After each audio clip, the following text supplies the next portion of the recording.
Merhaba, Papatya'nın Örgü Dünyası YouTube kanalıma hoş geldiniz. Şöyle hemen çantamı göstermek istiyorum. Gerçekten çok şık ve çok kolay örülen bir çanta modeli çalışacağız arkadaşlar. İki renk ördüm ve Tuhafiye'den aldığım deri askıyı da dikince ortaya muhteşem bir şey çıktı. Hemen iplerimden bahsetmek istiyorum. Ayaz'ın makrame iplerini kullandım. İki renk.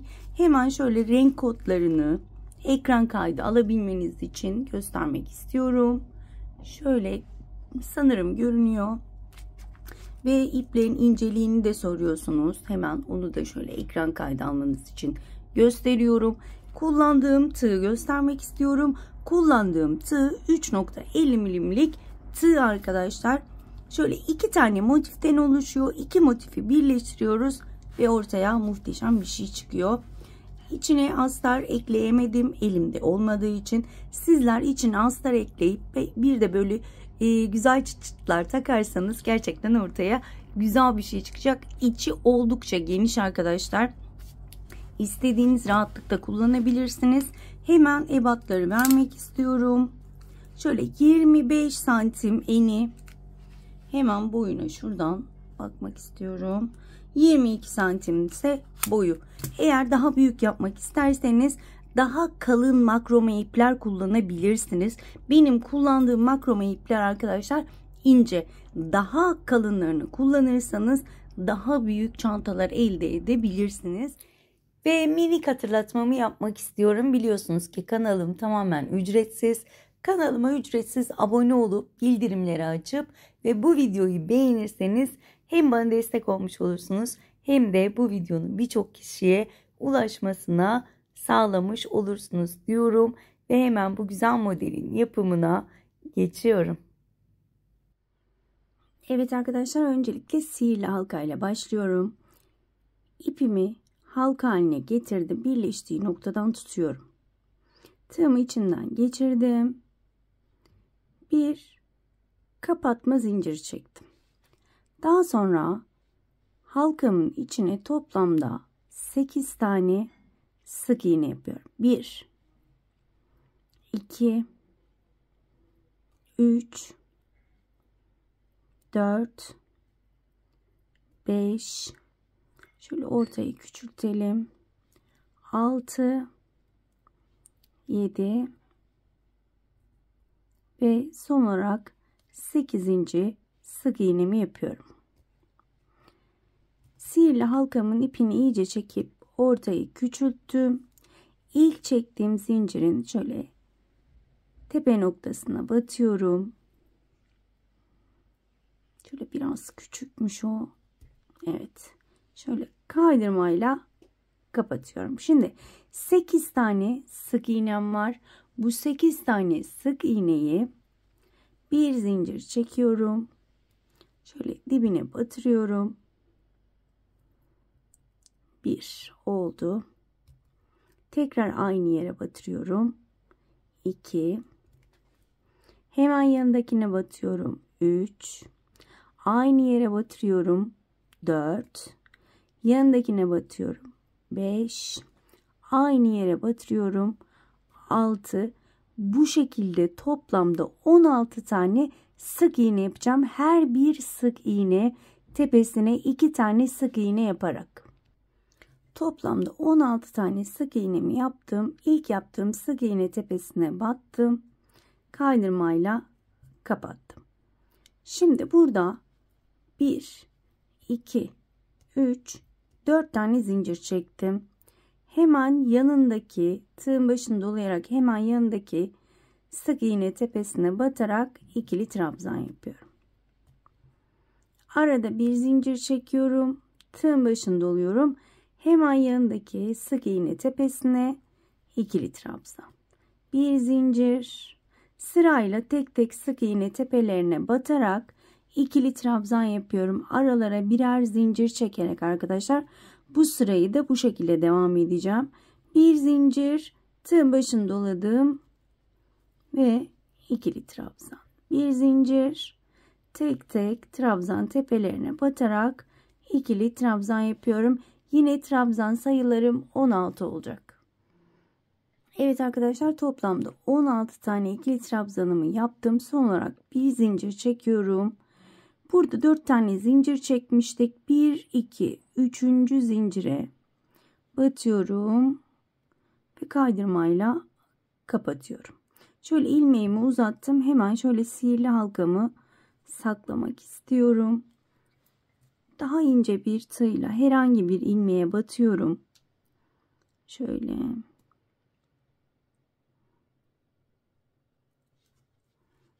Ve bu sihirli halkaya bir düğüm atıyorum. Bir de şunu hatırlatmak istiyorum arkadaşlar. Şöyle şunların ucunu çakmakla yakın, çünkü çok kolay sökülüyor. Bunu da hatırlatmak istedim. Daha sonra bunu rahatlıkla saklayabilirsiniz. Ben şöyle üstünkörü saklayacağım. Sizler daha ayrıntılı bir şekilde saklarsınız. Ben şimdi birazdan keseceğim onu. Sadece düğümlemeyi göstermek istedim. Evet. Tığımı alıyorum. Hemen önümdeki boşluğa battım. Kaydırma yaptım. Bir zincir çektim. Bu boşluğa bir sık iğne yapıyorum. Şu şekilde. Daha sonra 1, 2, 3 zincir çektim. Önümdeki boşluğa battım. Sık iğne ile kapattım. 1, 2, 3 zincir.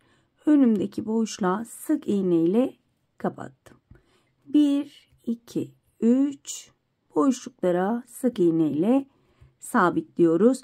3 zincir ve boşlukların içine bir sık iğne ile tutturarak sıra sonuna kadar devam edelim. Sıramın sonuna gelmek üzereyim. Son olarak 3 tane zincirimi çekiyorum ve burada ilk başta bir sık iğne ile başlamıştık. O sık iğnenin tepesine batıyorum. Kaydırmayla kapatıyorum ve bu sıramı bu şekilde bitiriyorum. Şimdi tekrar şu halkanın ortasına geçiyorum. Kaydırmayla bir zincir çekiyorum ve yine bir sık iğne ile başlıyorum. Bu sırada yine aynı şekilde ilerleyecek. 1, 2, 3 zincir çekiyorum. Buradaki boşlukların içine batıp sık iğne ile kapatıyorum. 1, 2, 3. Boşlukların içine batıyorum. Sık iğne ile kapatıyorum. Bu sıramda bu şekilde devam edecek arkadaşlar. 3 zincir ve boşlukların içine sık iğne ile sabitle. Sıra sonuna kadar devam edelim. Tekrar sıramın sonuna geldim. 1, 2, 3 zincir çektim. Ve ilk yaptığım sık iğne tepesine batıyorum. Kaydırmayla kapatıyorum. Bu sıramı da bu şekilde bitirmiş oldum. Tekrar şu gördüğümüz halkanın yuvanın içine batıp kaydırmayla kapattım. Bir zincir çektim. Bir sık iğne yaptım. Bir sık iğneden sonra tekrar bir zincir çekiyorum. Tığın başını doluyorum ve şu halkanın içine 3 tane ikili trabzan yapıyorum. 2, 3. Bir zincir çekiyorum. Tığın başını doladım. Tekrar aynı halkanın içine 3 tane ikili trabzan yapıyorum.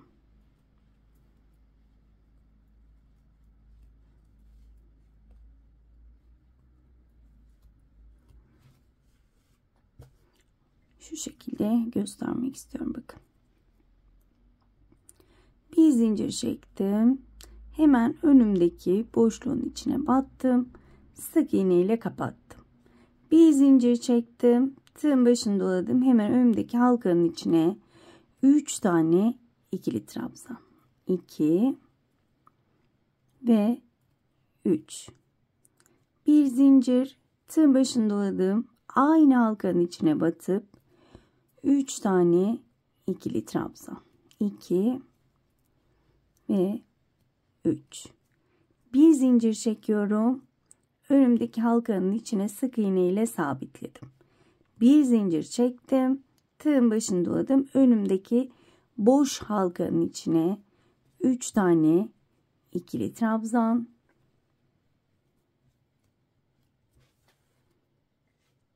Bir zincir, 3 tane ikili trabzan.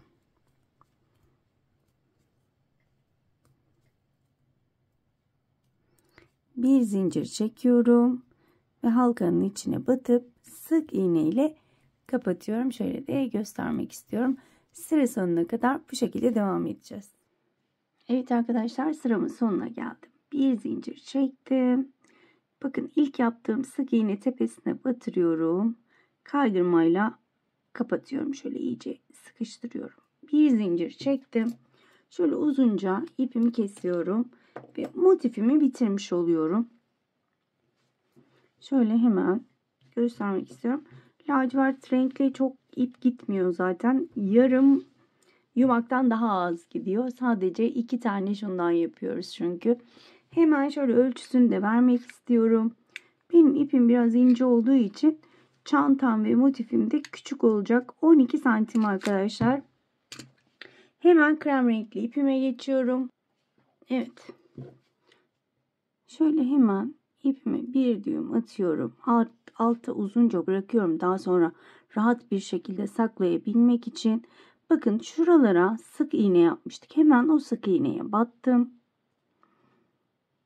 Sık iğne ile şöyle sıkıca sabitliyorum. Şöyle arkada daha sonra hemen o artık ipi saklayacağım. 1, 2, 3, 4 tane zincir çekiyorum. Ve hemen burada bir zincirlik bölüme sık iğne ile sabitliyorum. 1, 2, 3, 4. Ve hemen bakın, sık iğne ile sabitliyorum. Şu şekilde. 1, 2, 3, 4.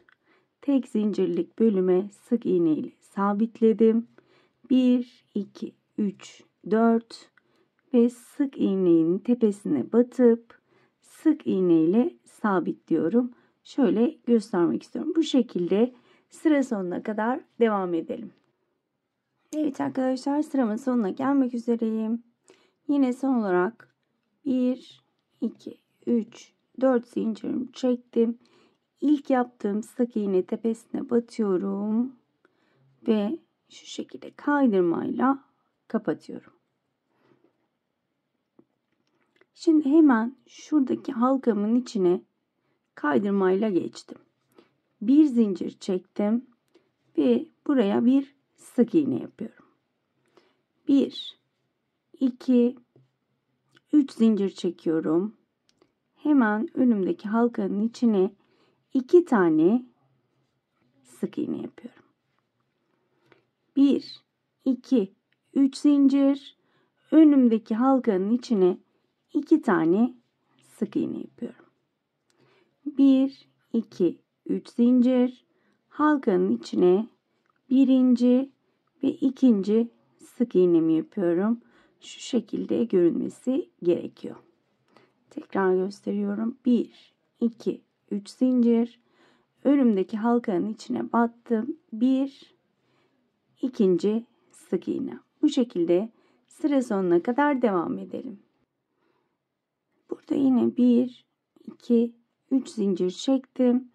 Buradaki zinciri ikinci trabzan olarak sayıyorum ve ona batıp kaydırmayla şöyle ikinci sık iğne saydım zinciri ve şöyle kaydırmayla kapattım. Bu sırayı da bu şekilde bitirmiş oldum. Şimdi burada hemen bir önümdeki sık iğneye batıp yine burada bir kaydırma yapıyorum. Halkamın içine geçtim. Bir kaydırma yaptım. Bir zincir çektim. Birinci sık iğnemi yapıyorum. İkinci sık iğnemi yapıyorum. Ve üçüncü sık iğnemi yapıyorum. 1, 2, 3 zincir çektim. Halkanın içine 3 tane sık iğne. 1, 2, 3. 3 zincir. Önümdeki halkanın içine 3 tane sık iğne. 1, 2, 3. 3 zincir. 3 sık iğne. 1, 2 ve 3. Bu şekilde sıra sonuna kadar devam edelim. Sıramın sonuna gelmek üzereyim. 3 zincir çekiyorum. Ve burada ilk yaptığım sık iğne tepesine battım. Kaydırmayla kapattım. Hemen şöyle elimle düzeltip göstermek istiyorum. Bu sıramızı da bu şekilde bitireceğiz. Şimdi burada artık sık iğne sırasına geldim. Bir zincir çekiyorum. Hemen dibine batarak bir sık iğne yapıyorum. Bakın burada 3 tane sık iğnem var. 3 sık iğne tepesine birer kez batıp 3 tane sık iğne yapıyorum. Halkamın içine geldim. Bu halkanın içine sadece 2 tane sık iğne. Sık iğne tepelerine birer tane, toplamda 3, 1, 2, 3. 2 tane halkanın yani boşluğun içine. Sık iğne tepelerine birer tane, 2, 3, halkanın içine 2 tane. Bu şekilde sıra sonuna kadar devam edelim. Evet arkadaşlar, sıramın sonuna gelmek üzereyim. 2 tane sık iğnemi boşluğa yaptım. Ve ilk yaptığım sık iğne tepesine batıp kaydırmayla kapatıyorum. Hemen şöyle şu sıramı da şu şekilde göstermek istiyorum. Şimdi burada 1, 2, 3 zincir çekiyorum. Ve ikili trabzan yapacağız. Arttırma yaparak. Tığın başını doladım. Hemen önümdeki sık iğne tepesine batarak ikinci şöyle tam dibine batalım ki ortada aralık olmasın. Evet, 2. Hemen yanındakine batıyorum. 3. Hemen yanındakine batıyorum. 4 tane ikili trabzan yaptım. 1, 2, 3, 4.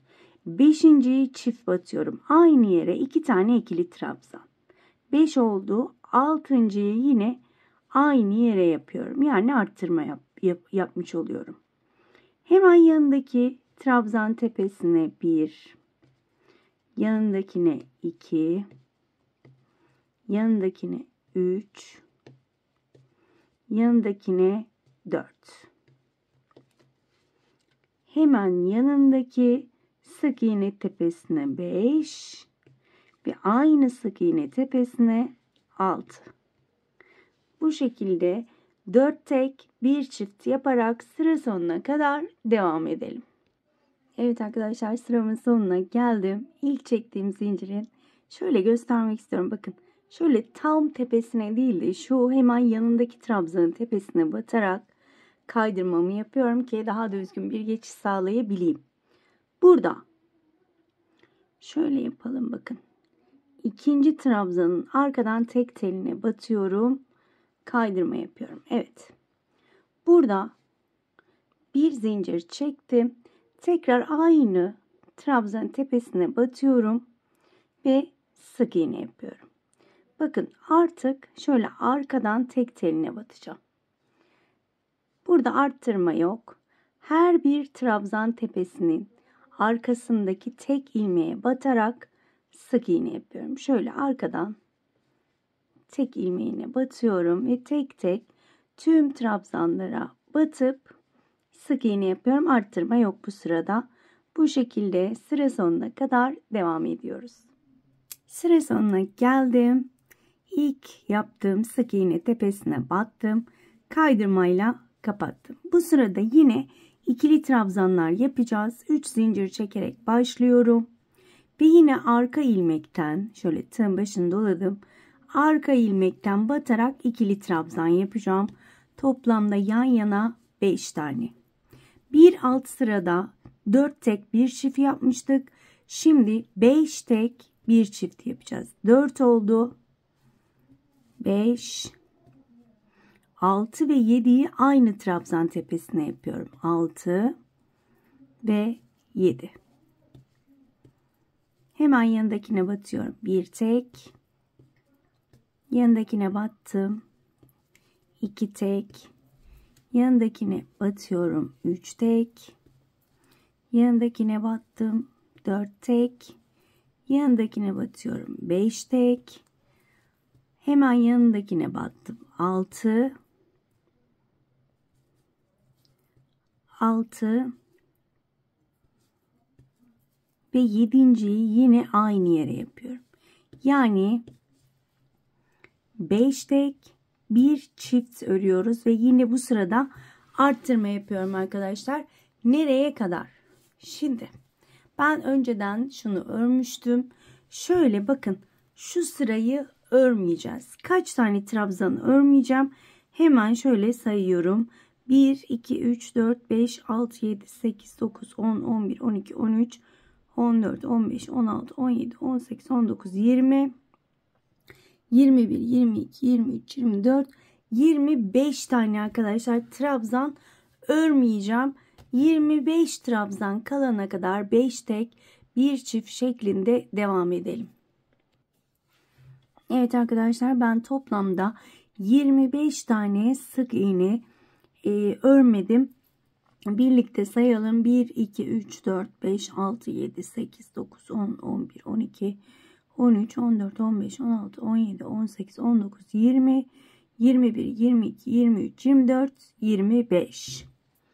Evet. Şu bıraktığımız 25 sık iğne bölümü çantamızın ağzı olacak arkadaşlar. Burada bir zincir çekiyorum. Modeli çeviriyorum. Hemen dibine batarak sık iğne yapıyorum. Bu sıra diğer tarafa gelene kadar, şuraya gelene kadar sık iğne yapacağım. Her bir trabzanın arkadan ilmeğine batmıyorum. Direkt ortadan batıyorum, arka sırada olduğumuz için. Bu şekilde arttırma yapmıyorum arkadaşlar. Bu şekilde her bir trabzan tepesine batarak sık iğne yapıyorum. Dediğim gibi diğer uca gelene kadar devam edelim. Evet arkadaşlar, sıramın sonuna geldim. Burada yine bir zincir çektim. Modelimi çeviriyorum. 2, 3 tane zincirimi çekiyorum. Tığın başını doladım. Ve burada yine ikili trabzanlar yapıyorum. Şöyle hemen arka ilmeklere batarak bu sefer 7 tane. 2, 3, 4,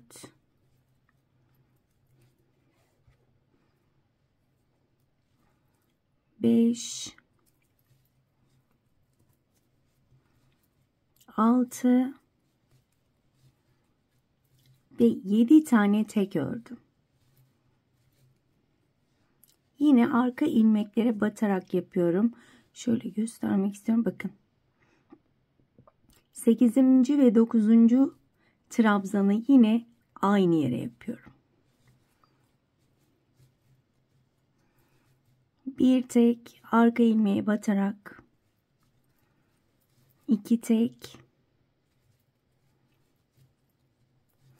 3 tek, 4 tek, 5 tek, 6 tek, 7 tek, 8 ve 9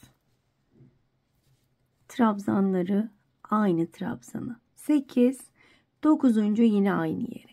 Yani 7 tane tek, bir tane çift olarak devam edeceğiz. Yine bu sırada arttırma yapmış olacağız arkadaşlar. Sıra sonuna kadar devam edelim. Yine sıramın sonuna geldim. Şöyle göstermek istiyorum. Bakın. Ve son 2 sıra sık iğne çalışacağız. Bir zincir çektim. Tekrar modeli çeviriyorum. Ve dibinden batarak yine tersinde olduğum için normal sık iğne yapıyorum. Arka ilmeğe batmadan. Bu şekilde tek tek tüm sık iğne tepelerine batarak sık iğne yapıyorum. Diğer uca gelene kadar. Evet arkadaşlar, bu sıramı da bitirmek üzereyim. Şöyle göstermek istiyorum. Gayet çok şık oldu. Hemen son bir sık iğnem var. Trabzan tepesine battım. Son sık iğnemi yapıyorum. Bir zincir çekip modeli çeviriyorum. Hemen şöyle yine arka ilmek, son sıra yine arka ilmeklere batarak yapıyorum. Yine arttırma yok. Yine bu sırayı tüm trabzan tepelerinde arka ilmeğe, tek ilmeğe batarak sık iğne ile bitireceğim. Şöyle tek ilmeğe batıyorum ve sık iğne yapıyorum. Yine diğer uca gelene kadar devam edeceğim. Tek tek sık iğnelerimi yapmaya, şuraya gelene kadar yine devam edelim. Evet arkadaşlar, sıramın sonuna geldim. Bir zincir çekiyorum ve ipimi uzunca kesiyorum. Daha sonra ipin ucunu yakmayı unutmayın. Önceden dediğim gibi çabuk kaçıyor ipin ucu maalesef ki. Evet. Şöyle 2 tane parçam var. Şimdi bu 2 parçayı, bakın burası tersi, diğerinin ise düzünü, yani ikisinin de düz tarafı dışarıya bakacak şekilde birleştiriyorum. Şu şekilde ve yan taraftan şu şekilde diğer tarafa kadar dikeceğim. Şöyle bir yün iğnem var. İpimi yün iğnesinden geçiriyorum. Şu şekilde. Bakın tam uçlarını denk getireceğim. Şöyle ipimi de keseceğim. Uzunca bir tam hepsine yetsin istiyorum. Şöyle bayağı bir uzun bıraktım. Evet. Şimdi şöyle ilk ilmeklerden alıyorum. Tek ilmeklerden alıyorum. Bakın. Şöyle tek ilmeklerden alalım. Ve normal dikiş diker gibi dikeceğim. Şöyle ipi uzun bıraktığım için biraz uzun olacak. Bakın burayı da uzun bırakıyorum ki dikiş bittikten sonra şurada düğüm atıp sıkıştıracağım. Evet, yine bakın tek ilmeklerden alıyorum. Bir o motiften, birini de diğer motiften alıyorum ve şu şekilde dikiyorum. Şöyle sıkıştıralım. Normal dikiş diker gibi. Bakın bir buradan, bir karşıdan. Şöyle ilmekleri de. Eminim ki anlaşıldı. Ben şöyle biraz yavaş yavaş yapıyorum ki tam manasıyla görülsün diye. Bakın şöyle yakınlaştırayım. Evet. Bu şekilde. Diğer tarafa kadar bayağı uzun bıraktım ipi. Çünkü burada ip kesmek istemiyorum. Evet, şöyle elimle de sıkıştırıyorum. Bakın gayet güzel dikişimizi yapmış oluyoruz. Şu şekilde almıyorum. Şu ipi üstünden geçiriyorum. Evet.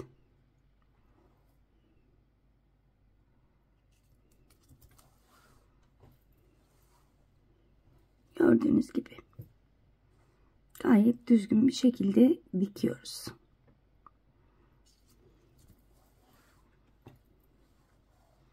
Eminim ki dikiş işi anlaşıldı.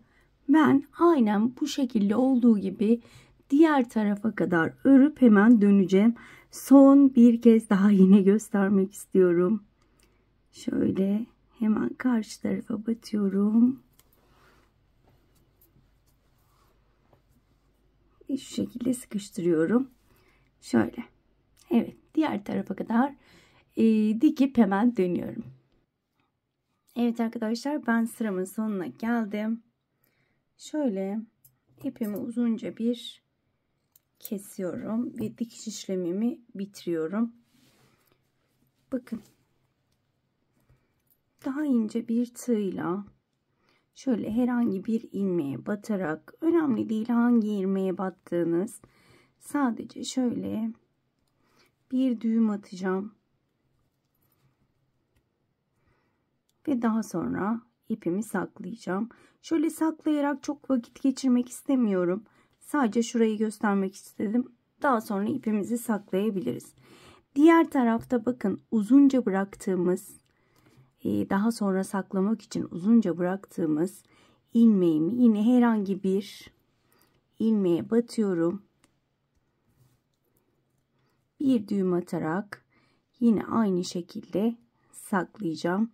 Çantamızın hemen son olarak örgü kısmında bir sık iğne sıramız var.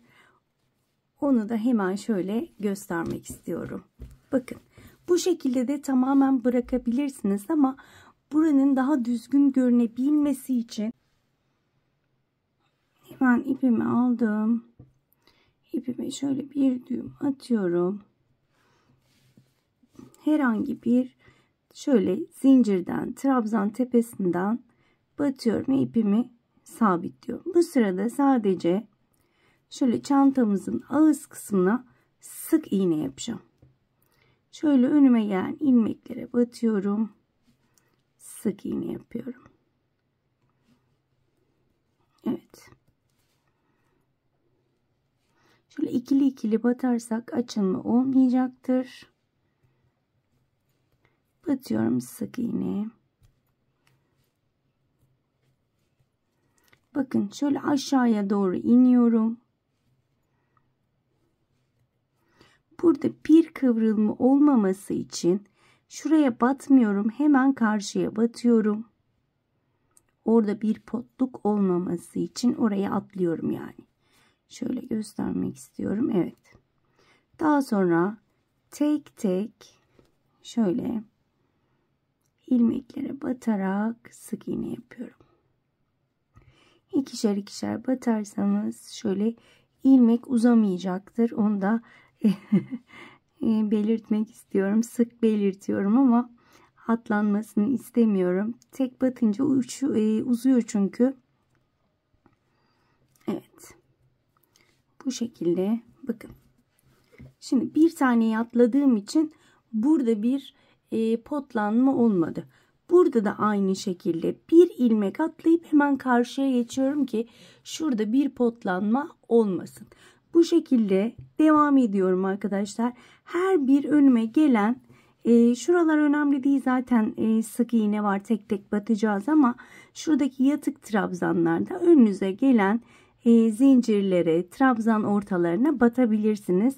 Bu sırayı da bu şekilde sık iğne ile bitirip hemen dönüyorum.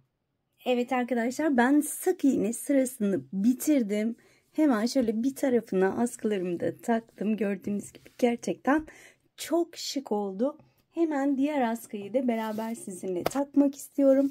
Ben şöyle tuhafiyeden aldığım deri askıları takmak istiyorum ama sizler kendiniz örerek de askı yapabilirsiniz. Kanalımda birçok askı modeli mevcut. Evet, hemen şöyle çeviriyorum ve askı yerlerimi buluyorum. Diğerlerini şu şekilde arkadaşlar, bakın. Şöyle bir iki tane şurada çıkıntı var. Sık iğne çıkıntıları. Birincisinin değil, ikincisinin hemen yanına. Şöyle. Diğerini de aynı şekilde. Siz yine kendinize göre ayarlayabilirsiniz. Bu şekilde dikeceğim. Yine şöyle yün iğnem var. Şöyle arkadan tutuyorum. İlk önce arkadan iğnemi geçiriyorum. Ve burada en önemlisi yine şöyle uzunca, bakın ipimi bırakıyorum. Daha sonra arkadan düğümleyeceğim. Şöyle diğerine battım. Yine dikiş diker gibi aynı şekilde dikiyorum. Şöyle arkadakinin gelmesine izin vermiyorum. Evet.